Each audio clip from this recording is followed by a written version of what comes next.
Hello student, आज हम लोग जो है थर्मोडायनेमिक्स के चैप्टर को उठा के टॉपिक वाइज हम लोग डिस्कस कर रहे हैं। पिछले क्लास में हम लोगों ने जो थर्मोडायनेमिक्स प्रोसेस है उस जो 4 प्रोसेस है उसी 4 प्रोसेस की हम लोगों की स्टडी भी करनी है, जिसमें आइसोकोरिक था, आइसोथर्मल था, एडियाबेटिक था।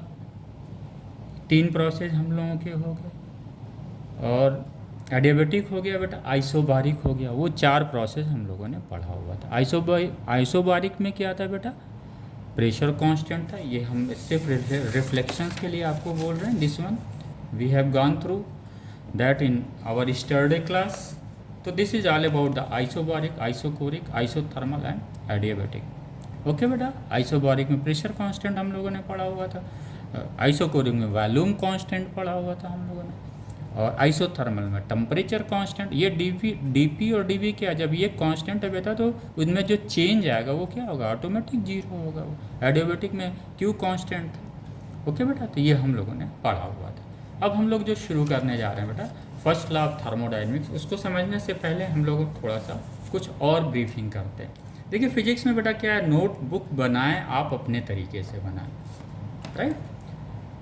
और नोटबुक बनाते वक्त ये देखिए ज़रूर जो आप लिख रहे हैं क्या वो शब्द के मीनिंग्स आपको क्लियर हैं कि नहीं, ये इंपॉर्टेंट होना चाहिए। जैसे सपोज अभी हम लोगों ने डिस्कस भी किया था बेटा कि जैसे सिस्टम की अगर हम बात करते हैं, कहीं कहीं लिखा रहता है सिस्टम। अब यहाँ पे हम लोगों ने कल बात भी किया था बेटा ओपन सिस्टम। ओपन सिस्टम है, ओपन सिस्टम में क्या था हम लोगों ने पढ़ा हुआ था। ओपन सिस्टम में क्या था, ये ओपन सिस्टम है, यहाँ पे कोई क्लोज सिस्टम नहीं है बेटा, ये ओपन है।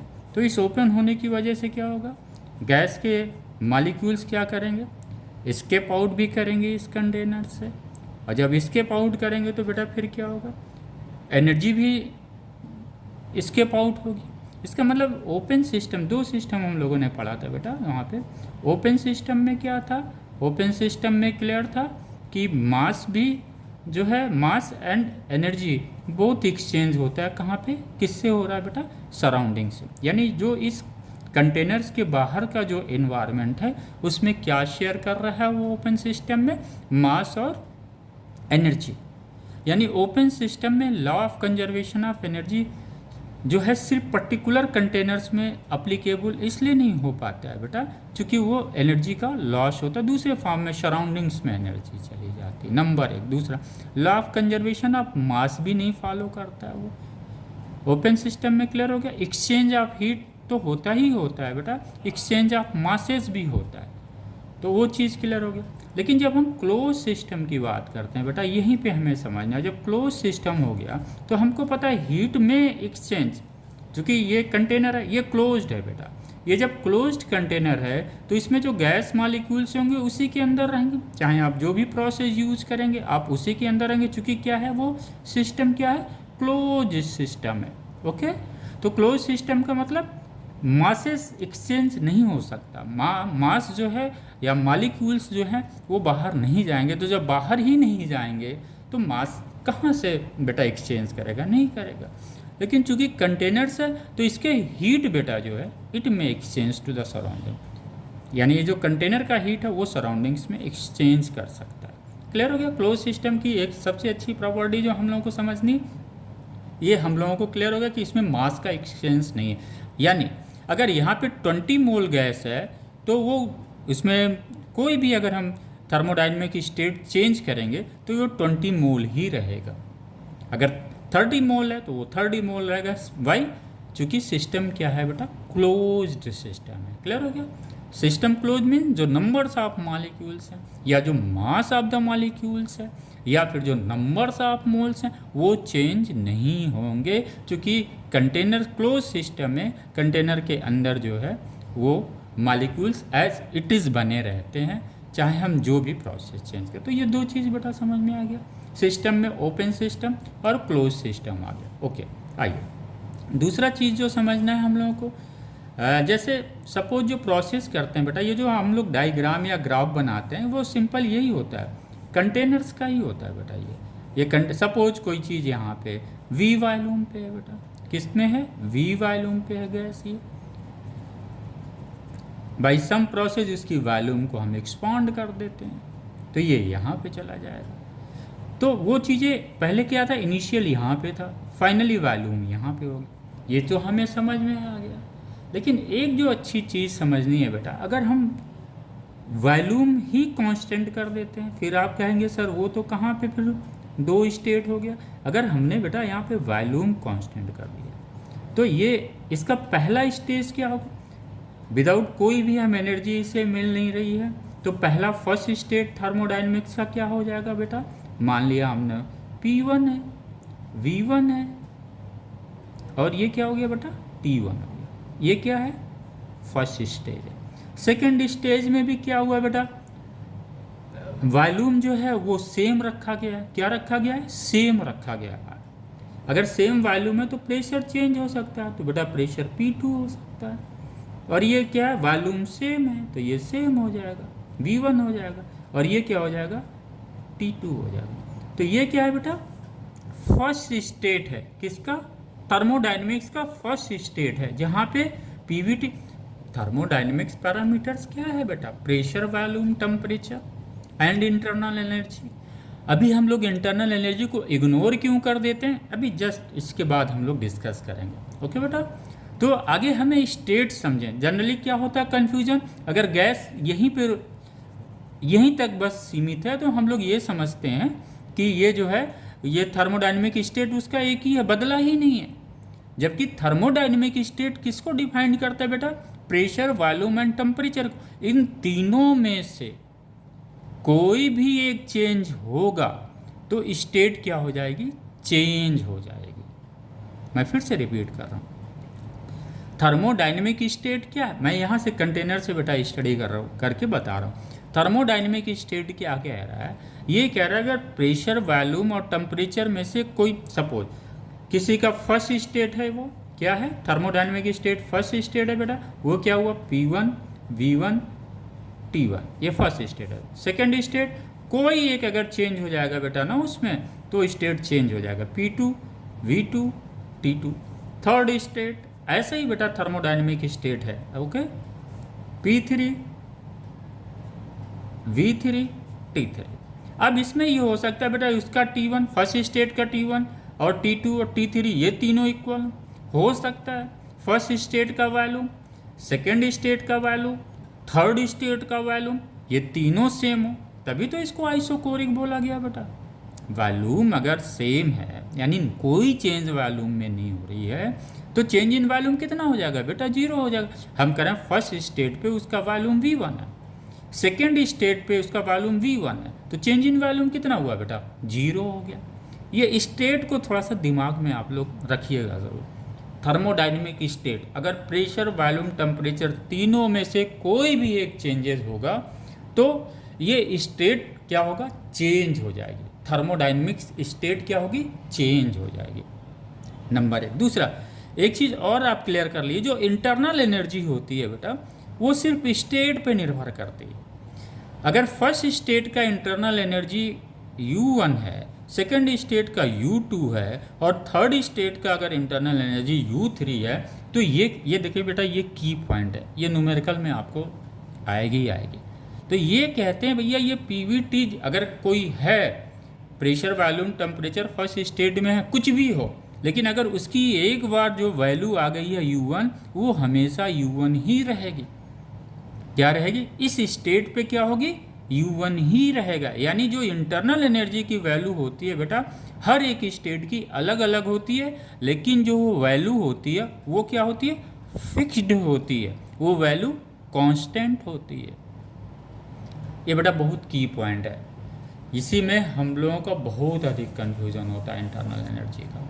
मैं फिर से रिपीट करूं बच्चों, करता हूँ। तो ये कह रहे हैं कि हर एक स्टेट का जो इंटरनल एनर्जी होता है, हर एक स्टेट का जो इंटरनल एनर्जी होता है वो क्या होता है, कांस्टेंट होता है। यानी किसी प्रेशर, वॉल्यूम और टेम्परेचर पे जो हमने इंटरनल एनर्जी निकाला है, वो उस स्टेट पे, यानी उस सेम प्रेशर, सेम वॉल्यूम और सेम टेम्परेचर पे उतने ही इंटरनल एनर्जी आएगी। क्लियर। यानी अगर यहाँ पे है, ये स्टेट है कोई, मान लीजिए एक स्टेट है, इसको हटा दीजिए। अगर P1 V1 T1 इस स्टेट पे बेटा, यहाँ पे अगर इंटरनल एनर्जी है इस P1 V1 और T1 स्टेट पे इंटरनल एनर्जी सपोज 5 जूल है, तो ये कह रहे हैं इस स्टेट पे हमेशा इंटरनल एनर्जी 5 जूल ही रहेगा। क्लियर? दूसरे स्टेट पे इंटरनल एनर्जी वो भी फिक्स होगा, तीसरे स्टेट का भी फिक्स, यानी इंटरनल एनर्जी हर स्टेट के क्या होते हैं, फिक्स होते हैं, वो चेंजेज उसमें नहीं आते हैं। क्यों नहीं आते हैं उसकी अभी हम लोग चर्चा करेंगे, क्योंकि इंटरनल एनर्जी, आइए यहीं पे चर्चा कर लेते हैं बेटा, आगे क्यों चर्चा करें हम लोग। ये कह रहे हैं कि, फिर से मैं रिपीट कर रहा हूँ, ये कह रहे हैं हर एक थर्मोडाइनमिक स्टेट्स का जो इंटरनल एनर्जी होता है वो फिक्स्ड होता है। क्यों फिक्स्ड होता है, ये एक सवाल आता है, आइए हम लोग करते हैं बेटा। जो ये इंटरनल एनर्जी है बेटा, सपोज इस स्टेट पे है P है और V है और ये T है, ये कोई स्टेट है, मान के चलिए हमारा फर्स्ट स्टेट है बेटा। वो स्टेट में ये मत समझिए कि वॉल्यूम का मूव करेगा आगे पीछे तब स्टेट चेंज होगा, नहीं बेटा। स्टेट चेंज एक अपने आप में क्लियर कट है, प्रेशर वॉल्यूम टेम्परेचर तीनों में से कोई भी चेंज होगा थर्मोडायनेमिक स्टेट चेंज हो जाएगा। क्लियर? आइए, अगर बेटा इसका टेम्परेचर T है तो ये कह रहा है इंटरनल एनर्जी उसका हमेशा सेम रहेगा, यही तो कह रहे हैं। अगर इसको T2 कर देंगे तो इंटरनल एनर्जी क्या होगा, दूसरे थर्मोडायनेमिक स्टेट का हो जाएगा बेटा। क्लियर? अब आइए, ये इंटरनल एनर्जी सेम क्यों होगा सर, ये तो बड़ी कॉम्प्लिकेटेड चीज़ है। प्रेशर भी चेंज हो रहा, वॉल्यूम भी चेंज हो रहा, लेकिन अगर टेम्परेचर नहीं चेंज हो रहा तो आपने इसको ये कर दिया। इंटरनल एनर्जी, किसी एक स्टेट की इंटरनल एनर्जी हमेशा फिक्स होती है, रिमेन सेम, वो चेंज नहीं होती। तभी तो हम लोग कहते हैं change in internal energy between two state, क्या बोलते हैं बेटा, change in internal energy between two state, first और सेकेंड स्टेट के बीच की जो इंटरनल एनर्जी में चेंज हो जाएगा वो क्या होगा बेटा, कांस्टेंट होगा। फिर से मैं रिपीट करूं, ये कह रहे हैं, देखिए बेटा स्टेप वाइज हम लोग लिंक कर रहे हैं चैप्टर को। आगे हमने स्टेट के बारे में जाना, एक स्टेट की इंटरनल एनर्जी की स्थिति क्या होती है वो हमने जाना। ओके, उसके बाद हम जानने की कोशिश करेंगे डी यू है क्या, चेंज इन इंटरनल एनर्जी है, you final minus you initial, यही ना है बेटा। लेकिन ये कह रहे हैं जो यू इनिशियल होगा उसकी वैल्यू फिक्स ही रहेगी, जो यू फाइनल होगा उस स्टेट पे यू फाइनल हमेशा यू फाइनल रहेगा, चाहे आप प्रेशर बदलिए चाहे वॉल्यूम बदलिए। लेकिन प्रेशर और वॉल्यूम बदलेंगे तो स्टेट बदलेगा। क्लियर? तो वो, अब आइए बेटा हम लोग बात करते हैं इस इंटरनल एनर्जी की कि साहब प्रेशर वॉल्यूम टेम्परेचर ये स्टेट ही ना बदल रहा है हम लोग का। अब आइए ये इंटरनल एनर्जी क्या है इसको समझ लें। क्लियर हो गया बेटा? हर एक स्टेट की अपनी एक इंटरनल एनर्जी होगी और ये इंटरनल एनर्जी बेटा फिक्स होगा, ये इंटरनल एनर्जी क्या होगा, फिक्स होगा। ओके, आगे चलें हम लोग। अब इस इंटरनल एनर्जी को यहीं पे हम लोग क्लियर कर लेते हैं। ओके बेटा, मेरी कोशिश है ये कि मैं कितना जो है इवेलुएट कर सकूं एक आपके शब्द को या आपके कॉन्सेप्ट्स को मैं कितना स्ट्रेच कर सकूं बेटा, ये मेरी कोशिश है। इसलिए एक एक वर्ड्स को कोलिंग कर रहा हूं। अब ये इंटरनल एनर्जी आती है। अब हम लोगों को पता था किसी गैस की जो है, किसी भी गैस की अगर टोटल मॉलिक्यूल्स n है तो इसकी एवरेज काइनेटिक एनर्जी कितनी हो जाती थी बेटा, 3/2 n kT। यही ना हम लोगों ने पढ़ा हुआ था एवरेज काइनेटिक। और यही एवरेज काइनेटिक एनर्जी बेटा क्या है, इंटरनल एनर्जी है। ओके, यही एवरेज काइनेटिक एनर्जी बेटा क्या है, इंटरनल एनर्जी है। तो अगर टेम्परेचर चेंज हो रहा तब ना काइनेटिक एनर्जी चेंज होगा, और जब काइनेटिक एनर्जी चेंज होगा तो इंटरनल एनर्जी भी चेंज हो जाएगा। क्लियर हुआ बेटा? एकदम क्लियर कट है। क्योंकि हम लोगों ने पढ़ा हुआ था कि ये जो काइनेटिक एनर्जी है क्या है, एवरेज काइनेटिक एनर्जी है, ये है 3/2 n kT। n क्या था बेटा, total numbers of molecules in the gas. तभी तो हम लोगों ने बोला था जो एवरेज काइनेटिक एनर्जी होती है किसी गैस मॉलिक्यूल्स की, वो किस पे डिपेंड करती है? 2 फैक्टर पे डिपेंड करती है। पहला फैक्टर है टेम्परेचर पे डिपेंड करती है, सेकंड फैक्टर है नंबर्स ऑफ मॉलिक्यूल्स पे डिपेंड करती है। तो ये क्लियर हो गया गैस मॉलिक्यूल्स। लेकिन अगर वन सिंगल मॉलिक्यूल्स की अगर हम काइनेटिक एनर्जी गैस में पढ़ते हैं तो वो सिर्फ और सिर्फ टेम्परेचर पर डिपेंड करता है। तो इंटरनल एनर्जी का कॉन्सेप्ट क्लियर हो गया। In ideal gases the internal energy is nothing but it is equal to the average kinetic energy. Clear हो गया? आइए बेटा, आइए अब हम लोग थोड़ा सा और पढ़ते हैं, साइक्लिक प्रोसेस भी देख लेते हैं बेटा। थोड़ा सा हम लोगों ने कल क्लियर किया था लेकिन फिर करते हैं। सपोज बेटा यही स्टेट है हम लोगों का, सपोज कोई ए स्टेट पे है, फिर यहाँ से ये बी स्टेट पे आ गया। ये किस पे आया? थर्मोडाइनमिक स्टेट की मैं बात कर रहा हूँ बेटा। ये ए से बी पे आ गया। ये कहते हैं जो ए पे इंटरनल एनर्जी है ए यू ए, और ये जो इंटरनल एनर्जी बी पे है ये हमेशा फिक्स रहेगा। अगर इसको बेटा हम P1 V1 एंड T1 मान लेते हैं और ये मान लेते हैं हम लोग बेटा P2 V2 एंड T2, समझ में आ गया? तो ये इनका कहने का मतलब ये कि ए पे जो इंटरनल एनर्जी है वो क्या है बेटा? ये काइनेटिक एनर्जी है, average kinetic energy of the gas molecules at a है। ये क्या कह रहे हैं बी? Internal energy this. ये क्या कह रहे हैं? ये जो इंटरनल एनर्जी है ये गैस मॉलिक्यूल्स का एट बी स्टेट पे है। क्लियर हो गया? एकदम बिल्कुल क्लियर हो गया। सिंस हम लोग जानते हैं कि kinetic energy the average kinetic energy depend, अगर ये टेम्परेचर T1 और ये टेम्परेचर T2 दोनों इक्वल होते बेटा तो क्या होता? इंटरनल एनर्जी सेम होती। क्लियर हो गया? Very good. अब ये क्या कहते हैं? ये फर्स्ट स्टेट हम लोग मान लेते हैं बेटा। क्या है? फर्स्ट स्टेट है। ये क्या है? सेकेंड स्टेट है। ओके, फर्स्ट स्टेट और सेकेंड स्टेट में ये बोलते हैं जो इसमें अगर सपोज बेटा ये कहते हैं कि जो चेंज इन इंटरनल एनर्जी आएगा वो होगा आपका UB माइनस UA। ये कहते हैं कि ये कांस्टेंट होगा।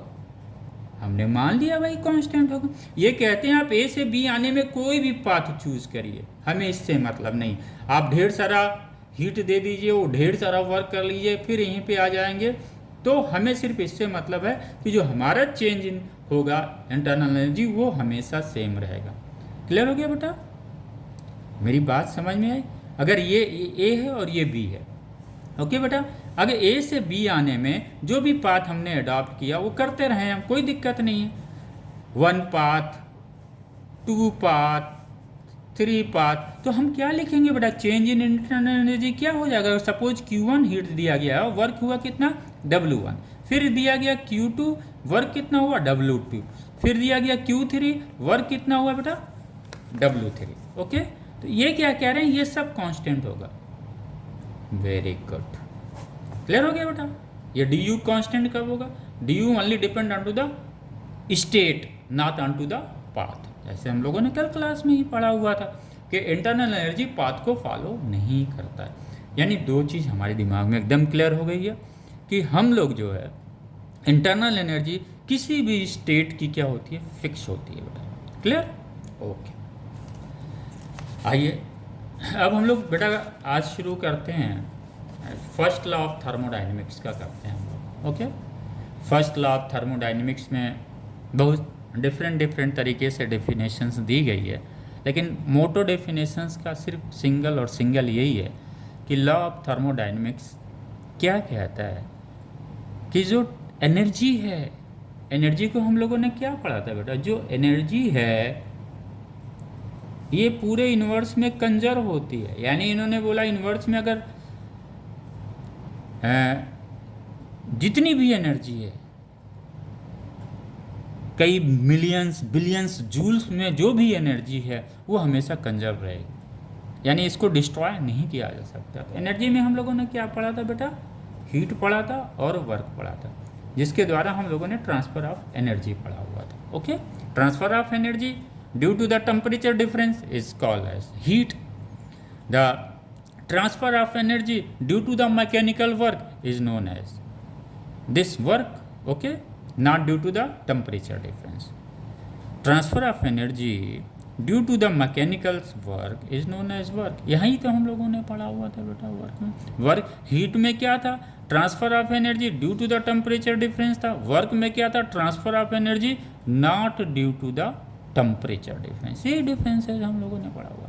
आइए बेटा, अब ये क्या कहते हैं, अब हमारा एनर्जी से ध्यान हट गया बच्चा, क्योंकि हमको पता चल गया एनर्जी के दो पार्ट हैं, एक हीट एनर्जी है और एक वर्क एनर्जी है। ओके, यही दो चीज़ हमें पढ़ना है यहाँ पे। तो फर्स्ट लॉ ऑफ थर्मोडायनेमिक्स का यही कहने का मतलब है कि यूनिवर्स में टोटल एनर्जी यूनिवर्स का क्या है, कंजर्व है। पहला डेफिनेशन इस तरह से दे सकते हैं, all the energies in the universe are conserved. दूसरा क्या डेफिनेशन दे सकते हैं बेटा, law of thermodynamics stated or we can say the law of thermodynamics formulated the law of conservation of energy. Okay, law of conservation of energy clear है, neither energy can create nor can destroy। Clear है, यानी universe में हम energy ना पैदा कर सकते हैं और ना डिस्ट्रॉय कर सकते हैं, ये कंजर्व ही रहेगा बेटा। Energy can not be, energy neither can create nor can destroy. Okay बेटा, तो ठीक है भाई, हम दोनों चीज़ आपका मान रहे हैं, लेकिन एनर्जी है क्या, इसका क्या है, फॉर्म चेंज होता है। एनर्जी का क्या होता है, ट्रांसफ़र होता है, फॉर्म चेंज होता है, but it only change it's form. Energy neither can create nor can destroy, but it can change it's form. Electrical से हीट एनर्जी में बदल जाए। ओके बेटा, तो एनर्जी का एक रफ कॉन्सेप्ट आ गया, वही thermodynamic, first law of thermodynamics. अगर आपसे कोई पूछे तो आप सिंपल कह सकते हैं, तो first law of thermodynamics is the formulated of law of conservation of energy, पहला डेफिनेशन। दूसरा डेफिनेशन क्या दे सकते हैं, law of thermodynamic states that all the energy in the universe remain conserved। ठीक है बेटा, इस तरह से हम डिफाइन कर सकते हैं। आइए फिर उसी पे हम लोग थर्मोडायनेमिक्स पे बात करते हैं। फर्स्ट लॉ ऑफ थर्मोडायनेमिक्स को बेटा वही एनर्जी की हम लोग बात कर रहे थे, ना एनर्जी डिस्ट्रॉय होगा ना क्रिएट होगा, बस क्या होगा, एनर्जी का फॉर्म चेंज होगा। जैसे यहाँ पे एनर्जी था, एक जगह एनर्जी किस फॉर्म में चेंज हुई, हीट एनर्जी के फॉर्म में आया, दूसरी जगह एनर्जी किस में आया, वर्क एनर्जी के फॉर्म में आया। तो हम लोग यहाँ से शुरू करते हैं बेटा। ओके, समझने की कोशिश करते हैं। ये कहते हैं अगर आपने क्यों कोई हीट सप्लाई किया है, कि क्या हीट सप्लाई किया है, क्यों हीट सप्लाई किया है, किसके द्वारा, एक्सटर्नल सोर्स के द्वारा, किसमें, इस क्लोज सिस्टम में। हम लोगों को मैं बेटा इसमें थर्मोडायनेमिक्स में क्लोज सिस्टम पे ही स्टडी करना, ओपन सिस्टम पे कोई बहुत अधिक क्वेश्चंस भी नहीं है और ना हम लोगों का वो टॉपिक है, लेकिन समझना ज़रूर चाहिए बेटा, क्योंकि जब कभी कभी आएगा स्केप मॉलिक्यूल्स तो आप समझ जाइए, अगर मॉलिक्यूल स्केप कर रहा है उसका मतलब ये क्या है, ओपन सिस्टम है। लेकिन थर्मोडायनेमिक्स में बेटा जो हम लोग स्टडी कर रहे हैं वो टोटल जो है क्या है, क्लोज सिस्टम में। ओके, अगर क्यों एक्सटर्नल एनर्जी हीट दी जा रही है, यहाँ पे हीट क्या है बेटा, ये क्यों हीट दी जा रही है, क्या it is a form of energy. तो अगर इसको क्यों हीट दिया जा रहा है, वहाँ पे गैस है, तो ये करेगा क्या बेटा, अब ये हमें सोचना। अगर इसको क्यों हीट दिया जाएगा तो इसके मॉलिक्यूल्स की क्या होगी बेटा, स्पीड बढ़ेगी, और जब मॉलिक्यूल्स की स्पीड बढ़ेगी तो बेटा क्या होगा, उसका टेम्परेचर भी बढ़ेगा ना। जब स्पीड बढ़ेगी तो क्या होगा, एवरेज काइनेटिक एनर्जी बढ़ेगी, जब एवरेज काइनेटिक एनर्जी बढ़ेगी तो टेम्परेचर भी बढ़ेगा। तो इन्होंने ये कहा कि जब हम बाहर से हीट दे रहे हैं तो ये हीट का दो प्रारूप होगा, कहाँ यूज हो रहा है, और चूँकि हमने पढ़ा है नाइदर हीट कैन क्रिएट और ना डिस्ट्रॉय। तो जब क्रिएट नहीं हो सकता, डिस्ट्रॉय नहीं, तो but it change it's form. तो अगर हमने इसको क्यों हीट दिया तो इसने अपने फॉर्म को किस में चेंज किया, ये जानना है। हम इन्हीं को बेटा फर्स्ट लॉ ऑफ थर्मोडायनेमिक्स को ही कोरिलेट कर रहे हैं, जिन्होंने बोला इन्वर्स में एनर्जी क्या है, कंजर्व है। ठीक है भाई, हमने क्यों हीट एनर्जी दे दिया, तो अगर कंजर्व है तो वो कहाँ गया, यानी यहाँ पे भी क्यों हम लिख दें, ऐसा तो है नहीं, क्योंकि वो हीट था, वो चेंज हो रहा है, अपने आप को चेंज कहाँ कर रहा है, इस गैस के मॉलिक्यूल्स को क्या कर रहा है, टेम्परेचर्स को इंक्रीज कर रहा है। और जब भी टेम्परेचर इंक्रीज होगा बेटा क्या होगा, वो चेंज इन इंटरनल एनर्जी आ जाएगा। Suppose before giving the heat उसकी internal energy suppose U initial होगा, लेकिन जब हमने हीट इसको दिया तो इसकी इंटरनल एनर्जी बेटा क्या होगी, बढ़ेगी। क्यों बढ़ेगी? क्योंकि काइनेटिक एनर्जी ऑफ मॉलिक्यूल्स क्या होगा, वो इंक्रीज हो रहा है। क्योंकि जब भी हीट हम देंगे तो क्या होगा, इसकी जो वेलोसिटी है, स्पीड है, हर एक मॉलिक्यूल्स की इंक्रीज करेगी, और जब स्पीड इंक्रीज करेगा तो काइनेटिक एनर्जी भी इंक्रीज करेगी। और इंटरनल एनर्जी है क्या, it is nothing but it is the average kinetic energy of the gas molecules. तो ये क्लियर हो गया। क्यू देने के बाद ये डी यू क्यों हो रहा है बेटा, जो इसका इनिशियल था ये था, फाइनल ये आ गया। अब इस स्टेज पे उसका चेंज इन इंटरनल एनर्जी जरूर चेंज। बिफोर हीट यू आई है, आफ्टर हीट कितना होगा, यू एफ। तो हम डी यू को क्या लिख सकते हैं बेटा, यू एफ माइनस यू आई, यही ना चेंज है। अब ये कह रहे हैं कि ये जो चेंज ऑफ इंटरनल एनर्जी है इस थर्मोडायनेमिक स्टेट पे हमेशा फिक्स रहेगा। एनीवे फिर हम लोग बैक आ रहे हैं बेटा फर्स्ट लॉ ऑफ थर्मोडायनेमिक्स पे, इन्हीं की तरफ हम जा रहे हैं। तो ये क्या बोल रहे हैं कि हीट हमने दिया, वो हीट कहाँ गया है, आप बताओ ना मुझे। अगर आपने कहा हीट कंजर्व है तो इसका फॉर्म कहाँ गया, तो बेटा जो हम क्यू हीट सप्लाई किए, एक तो इसको चेंज इन इंटरनल एनर्जी में लग गया गैस के, दूसरा क्या हुआ, उसने वर्क किया बेटा। क्या किया, वर्क किया। वर्क क्या किया, अगर ये, अब आइए देखिए वर्क क्या किया। सपोज इस वॉल्यूम वी पे है, हमने हीट बेटा क्यू दिया एक्सटर्नल सोर्स से। अब ये क्या हुआ, इसका वॉल्यूम अगर वी इनिशियल है, अगर वॉल्यूम बढ़ गया, आइसोकोरिक नहीं है, तो अगर वॉल्यूम बढ़ गया तो क्यों बढ़ा बेटा, ये हमें देखना है, सोचना है, खुद से सवाल करना, ये वर्क कहाँ से आ गया। इस वर्क को भी क्लियर कर लीजिए बेटा, नहीं तो हमेशा आप कंफ्यूज रहेंगे। ये वर्क क्या, यहीं से हम लोग क्लियर कर लेंगे, क्योंकि वर्क हम लोगों ने क्या पढ़ा था, फोर्स इंटू डिस्प्लेसमेंट। क्या यहाँ पे भी फोर्स इंटू डिस्प्लेसमेंट है? यस, बिल्कुल है, तभी तो इसको हमने वर्क लिखा है बेटा थर्मोडायनेमिक्स। अदरवाइज थर्मोडायनेमिक्स में वर्क का क्या रोल था, कोई रोल नहीं था। कोई रोल था? बिल्कुल नहीं था सर। तो वर्क इसलिए लिखा गया कि यहाँ पे भी फोर्स है, यहाँ पे भी मैकेनिक्स है। हम थर्मोडायनेमिक्स को क्यों बोलते हैं, ये मैकेनिक्स है, ये मैकेनिकल फिजिक्स में आता है thermodynamics, because of which since force is here, जहाँ भी फोर्स होता है हम मैकेनिक्स मान लेते हैं कि हमारी ये स्टडी मैकेनिक्स है। तो वर्क का क्लियर हो गया बेटा। वर्क में हम लोगों ने क्या पढ़ा था, W equal to F into S, यही ना वर्क था। क्या यहाँ पे भी यही है क्या? बिल्कुल, इंडीड यही है। और यही वर्क जो है बेटा फिर एनर्जी में कन्वर्ट हो जाती है, जिसको हम लोग जूल या कैलोरी में कन्वर्ट कर लेते हैं बेटा।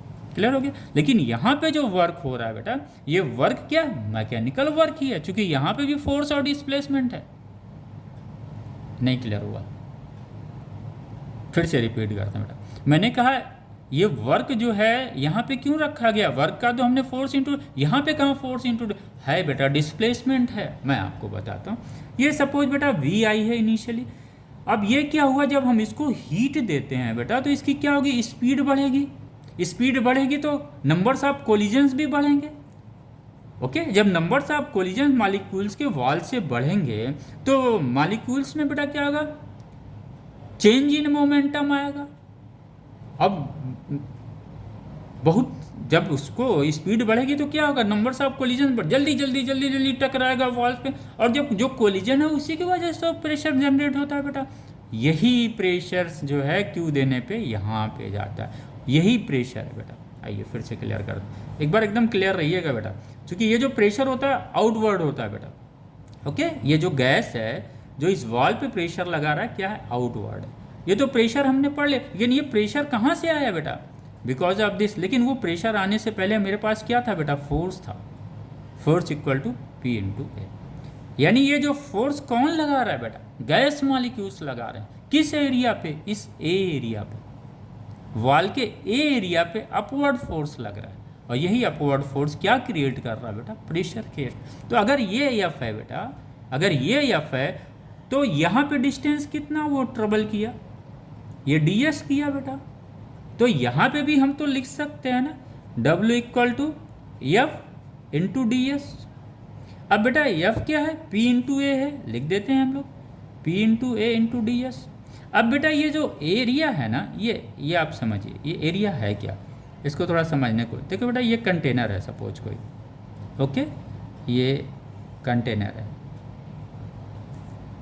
ये तो ऐसे हम लोगों ने 2D डायग्राम बना लिया, लेकिन जब कंटेनर की बात आती है तो क्या होता है बेटा, 3D होता है। ये कंटेनर है, ओके, कोई कंटेनर। अब बेटा यहाँ पे जो भी सपोज ये एरिया आ गया, ओके बेटा, दिस वन आ गया, ये दिस वन आ गया। अब इसको अगर हम लोगों ने ऐसे किया बेटा, तो ये कंटेनर है, इसी के अंदर गैस भरा हुआ है, तो इसका ये एरिया है बेटा, एरिया दिस वन है। अब सपोज यहाँ पे कोई पिस्टन लगा हुआ, पिस्टन जब भी लगा रहता है उसका मतलब होता है ये फ्रिक्शनलेस पिस्टन है। कोई देर बस हम एक अज्यूम करने की जगह हमने एक मान लिया इमेजरी कि यहाँ पे एक पिस्टन लगा हुआ है, ओके बेटा। या वेटलेस पिस्टन हो, फ्रिक्शनलेस पिस्टन हो, ये भी इमेजिन कर सकते हैं हम लोग। तो ये क्या होता है बेटा, ये गैस यहाँ पे इनिशियली था, वो जो डिस्टेंस ट्रेवल किया बेटा, क्या किया, ds किया। क्लियर हो गया? नहीं तो हमेशा कन्फ्यूजन होता है, सर ये वॉल्यूम ds वॉल्यूम कहाँ से आ गया। अब बेटा देखिए, लेंथ वेथ इंटू हाइट, यही ना वॉल्यूम हुआ उसका, यही क्या होगा, pv होगा, p इंटू dv। चूँकि ये वॉल्यूम आ रहा है, ds से कौन सा वॉल्यूम आ रहा है, ये इनिशियल वॉल्यूम था बेटा vi। यहाँ पे जब गैस पहुँच गया तो क्या हुआ, v फाइनल हो गया, तो चेंज इन वॉल्यूम कितना आया बेटा, इतना। क्लियर हो गया वर्क? कोई डाउट? कोई डाउट नहीं है सर, एकदम क्लियर हो गया। यानी हमारा एरिया भी सामने आ गया, ये भी सामने आ गया। तो ये फर्स्ट लॉ ऑफ थर्मोडायनेमिक्स में इतना ही था बेटा। अब हम थोड़ा सा कोशिश करता हूँ कि समझाऊँ, जितना मैक्सिमम बोलूँगा। बुक्स में तो बहुत सारी चीज़ें लिखी रहती हैं, आप पढ़ते भी हैं, लेकिन कॉन्सेप्ट्स कहाँ पे हिट करना वो माने रखता है। ओके बेटा, कंक्लूड कर लें हम लोग 2 पॉइंट में। इंटरनल एनर्जी किसी भी स्टेट की क्या होती है, फिक्स होती है। दूसरा पॉइंट क्या है कि ये जो वर्क होता है, मैकेनिकल वर्क होता है बेटा, ये मैकेनिकल वर्क ही बाद में किस में होता है, चेंज इन एनर्जी में हो चला जाता है, हीट एनर्जी में बदल जाता है, जिसको हम लोग कैलोरी में कन्वर्ट कर लेते हैं। तो ये वर्क बेटा क्यों हो रहा है, ड्यू टू द फोर्स हो रहा है। कहाँ पे ये फोर्स लग रहा है, इस एरिया पे लग रहा है। तो ये चीज़ें चूँकि हमेशा कन्फ्यूज हम लोग यही डायग्राम बनाते हैं, फिर एक खोजते रहते हैं एरिया कहाँ है। तो एरिया बेटा ये है। अब हमको लग रहा है कोई कन्फ्यूजन नहीं होना चाहिए। ओके, तो बेटा फर्स्ट लॉ ऑफ थर्मोडायनेमिक्स आप लोग नोट कर लीजिए। ये क्या है, ये कहते हैं कि इन्वर्स में टोटल एनर्जी जो है हमेशा कंजर्व होती है। आप इसको नोट कर लीजिए, ये लिखा हुआ है फर्स्ट लॉ ऑफ थर्मोडायनेमिक्स। मैं बेटा पढ़ दूँ एक बार, बिल्कुल पढ़ रहा हूँ। The first law of thermodynamic state that energy of the universe remains the same. Okay, पढ़ा ही गया अभी। सेकेंड डेफिनेशन हम क्या दे सकते हैं, अथवा क्या और हम लोग बोल सकते हैं, और the first law of thermodynamic is a formulation of the law of conservation of energy. और एक नई डेफिनेशन दे सकते हैं, इस तरह भी डिफाइन कर सकते हैं, 3 डेफिनेशन दे सकते हैं। It states energy can be converted from one form to another form with the interaction of heat, work and internal energy, जिसको हम लोगों ने पढ़ा। चौथा डेफिनेशन हम लोग दे सकते हैं, it states that heat can neither be created nor destroyed, it can only be converted from one form to another form। ये हमारे लिए ज़्यादा इजी रहेगा बेटा, इससे न्यूमेरिकल पे हमारे हाथ नहीं कांपेंगे। ओके बेटा, आइए और थोड़ा सा कुछ समझ लिया जाए। और भी कुछ लिखा है, इसको भी पढ़ देता हूँ। बाकी हमने कोशिश करता हूँ बेटा, मैं पढ़ाने का तरीका हमारा यही रहेगा। हम बहुत अधिक चाहते हैं कि आपको कॉन्सेप्ट मैं दे सकूँ जहाँ पे आप कन्फ्यूज़ हैं। ओके बेटा,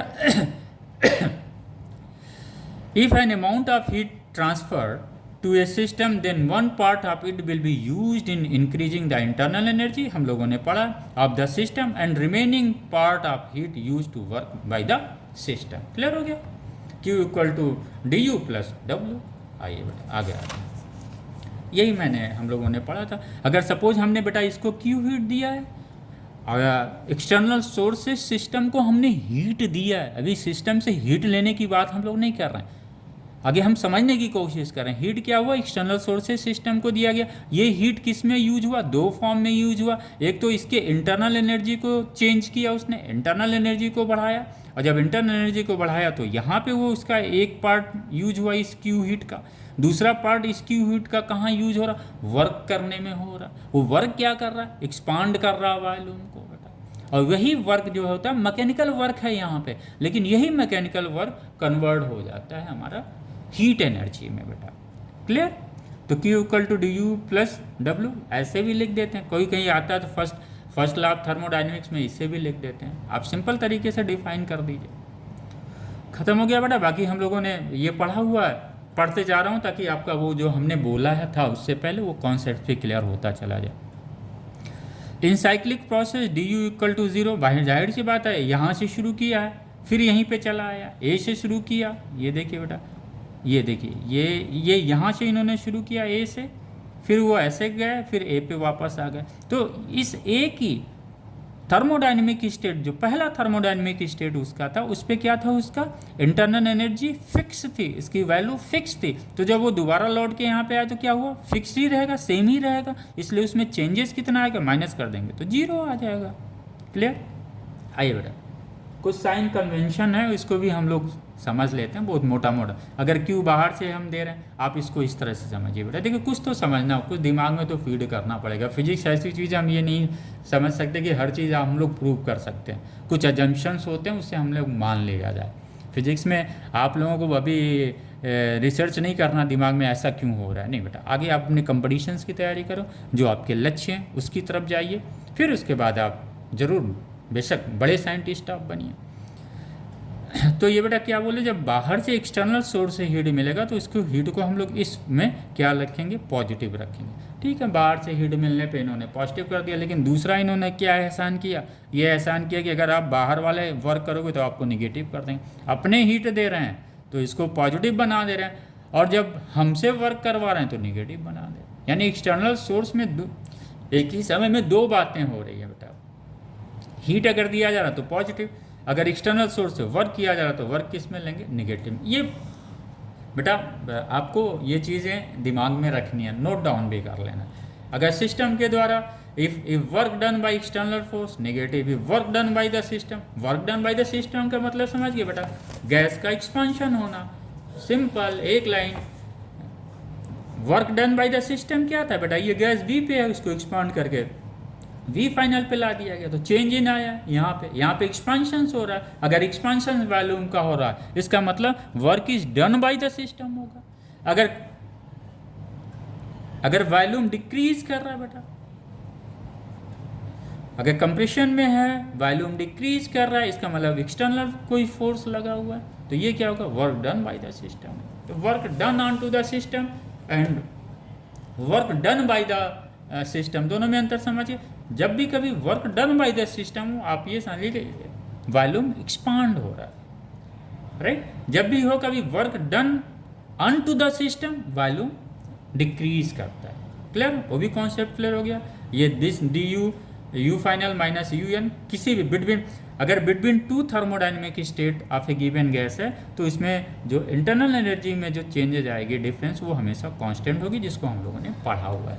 ओके बेटा, अब हम लोगों के पास आता है बेटा वर्क डन बाय ए सिस्टम। इसको हम लोग कल के क्लास में लेंगे, और ये बहुत ही प्यारा है इसलिए बेटा कि जब हम वर्क डन निकालेंगे बाय ए सिस्टम, तो इसमें हम लोगों को फिर तीनों जो हम लोगों के थर्मोडाइनमिक प्रोसेस हैं, जिस प्रोसेस को हम लोग स्टडी करेंगे, आइसोकोरिक में क्या वर्क डन होता है इसको हम लोग कैलकुलेट जानेंगे, आइसोबारिक में क्या होता है बेटा इसको हम लोग जानेंगे, आइसोथर्मल में क्या होता है उसे, एडियोबेटिक में। तो आगे हम वर्क का कॉन्सेप्ट तो ले लें बेटा, ये वर्क यहाँ पे कैसे हम लोग निकालते हैं। ओके बेटा, तो ये हम लोगों का कल का क्लास रहेगा। आज की क्लास में थोड़ा सा बस और हम ब्रीफ करना चाहेंगे, जो क्लासेस हम लोगों ने किया इसी को यहाँ पे हल्का सा ब्रीफिंग करना चाह रहे हैं। थर्मोडाइनमिक स्टेट बेटा क्लियर हो गया, pressure, volume and temperature. You को हम इग्नोर क्यों कर देते हैं, इसलिए कर देते हैं बेटा, ये यू जो है अगर सिस्टम क्लोज है, अगर वो सिस्टम क्लोज्ड है तो जो मास है सिस्टम से बाहर नहीं जाएगा, तो ये इंटरनल एनर्जी किस पर डिपेंड कर रही है बेटा, टेम्परेचर। अगर टेम्परेचर है तो अंडरस्टूड है, इंटरनल एनर्जी भी हमें पता है, तो पीवीटी पे ही लेके स्टेट को हम कैलकुलेट करते हैं। क्योंकि बार बार दिमाग में आता है ना, अगर 4 पैरामीटर्स हैं तो सर ये इंटरनल एनर्जी इग्नोर हम लोग क्यों कर रहे हैं, हम लोग इसलिए कर रहे हैं बच्चों कि ताकि वो हमें पता है कि अगर क्लोज सिस्टम है, क्लोज सिस्टम में मास एक्सचेंज नहीं हो रहा है, तो फिर इंटरनल एनर्जी किस पर डिपेंड करती है, टेम्परेचर पे। जब टेम्परेचर हम यहाँ स्टडी कर रहे हैं तो फिर इसको हम उसमें थर्मोडायनेमिक स्टेट में हम लोग नहीं लेते हैं। अगर हाँ कहीं क्वेश्चन में दिया हुआ फिर हम लोग इसको कैलकुलेट कर लेते हैं। ओके बेटा, तो वो हम लोगों ने अभी क्लियर ही कर लिया था। टोटल एवरेज काइनेटिक एनर्जी जो है गैस का किस पे डिपेंड करती है, temperature of the state, number of molecules of a given gas, for close system numbers of molecules remain same. आइए बेटा ये भी देख लेते हैं, ताकि आप लोगों को अगर कहीं नोट बनाएं तो आपको आसानी हो जाए। ओके बेटा, क्लोज सिस्टम का हो गया, ये हो गया। If any one changes out of 3, P1 V1 T1, अगर आउट ऑफ इसमें PV T में से कोई भी एक चेंज होगा बेटा, हम लोगों ने भी पढ़ा है, कोई भी अगर एक चेंज होगा तो क्या होगा, स्टेट चेंज हो जाती है। तो first state, second state, third state, ऐसे स्टेट होते चले जाएंगे। तो हमको लग रहा है बेटा हम लोगों ने थोड़ा सा कॉन्सेप्ट क्लियर किया। और जो कल का हम लोगों का क्लास होगा work done by the system होगा, जहाँ पे हम लोगों चारों प्रोसेस के बारे में, कैसे वर्क कैलकुलेट किया जाता है वो जानने की। देखिए बेटा हमारा थ्योरी जो पढ़ाने का आप लोगों को एक ही मात्र ऑब्जेक्ट है, मैं आपको कम्पिटिटिव एग्ज़ाम के लिए प्रिपेयर्ड कर सकूं। ठीक है बच्चों? Okay student, thank you.